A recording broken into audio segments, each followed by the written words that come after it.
Welcome guys to a brand new Freelancer Spotlight, looking at the new Frontliner Isadora. Starting off with the abilities that Isadora has is Doom Ray, a blast ability. Forceball, fire 2 lasers toward target location, creating an explosion. Enemies hit by a laser take 14 direct damage, while those caught by the explosion take 22 direct damage. The explosion is smaller the further away it is. On foot, fire a single laser toward target location, creating an explosion. Enemies hit by the laser take 22 direct damage, while those caught by the explosion take 30 direct damage. The explosion is bigger the farther away it is. We'll get to on foot and Forceball when the game actually goes in and I show you what the skills and abilities and all that stuff look like. But we're going to talk about the abilities right now. Her dash ability, Scamper, Forceball, dash to a target location, dealing 20 direct damage in an area, 5 turn cooldown. On foot, dash to target location, can move after dashing, 2 turn cooldown. So the cooldowns on those are very big and very small. So it kind of works out in the end. Third ability, Reactive Chains, tether to all nearby enemies until the end of dash phase. If you or a tethered enemy dashes farther than 2.5 spaces away, the chains will react, pulling the enemy up to 3 squares towards you during blast phase. So think of it like, I guess like a rubber band or a bungee chain or something like that, and they dash away from you and they actually get pulled towards back. So that actually kind of seems like a pretty cool concept if they're trying to run away from like Zuki's Big One or a pretty decent ult like Asana's ult that can go and do an area effect. So it kind of works out. The fourth ability, Going Ballistic, overcharge yourself, creating a vortex that will explode around you next turn, dealing 14 direct damage. This damage is increased by 1 per 10 missing shield, dealing up to 24 damage with no shields remaining, so enemies hit. So the shield thing kind of, we'll get to as I show you later on. Every 10 shield that's missing, that's 1 additional more damage. So if it's you lost 50 shield, that's 5 damage. 6 damage, it's 60, or if it's 60, then it'd be 6, and so on. Her ultimate, Suit Up, convert all of your energy into shields. Cannot exceed 100 shields. If on foot, using this ability reconstitutes the Forceball. If your shields are depleted, this ability goes on a 2-turn cooldown, and the Forceball shatters into 5 energy crystals. Collect these to gain 10 energy per crystal. Remaining crystals are removed upon using Suit Up or Death. When the Forceball is destroyed, you are considered on foot, which changes the functionality of your first and second abilities and disables your third and fourth. You do not generate energy naturally and lose all energy upon death. So, here is the deal on how this is going to work. I've only played Isadora a couple times, and rightfully so, like any of these spotlights, they are on the PTS server. This Lancer, I thought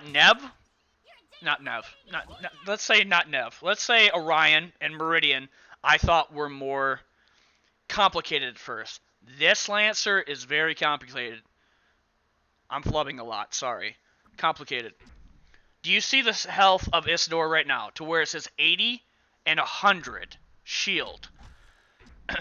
That shield is basically her health. If that goes down and hits past the 100, then it's your shield.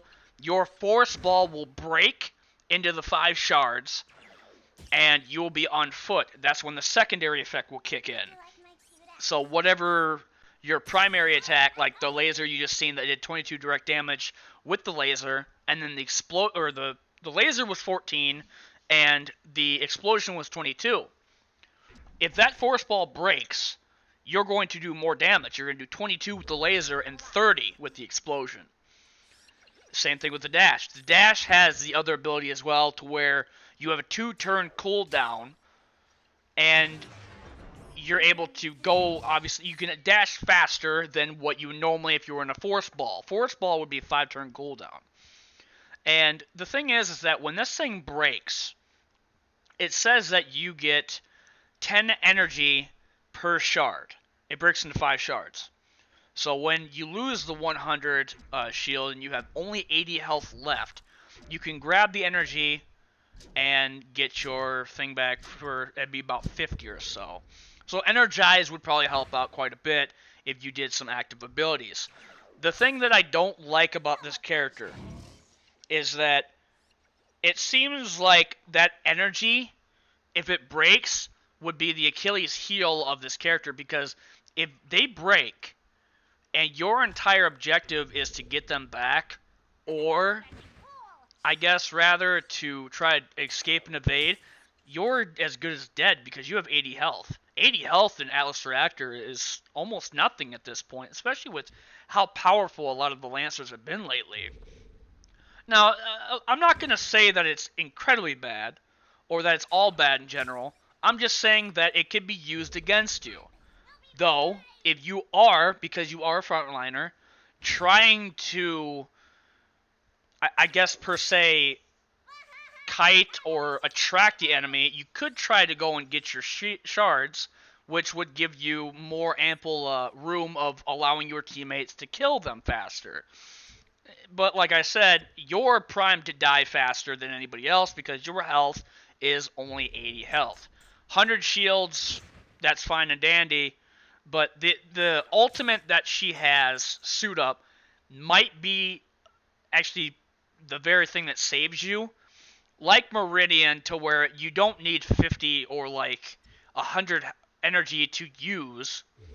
You could be at 9 and use it whenever you wanted to.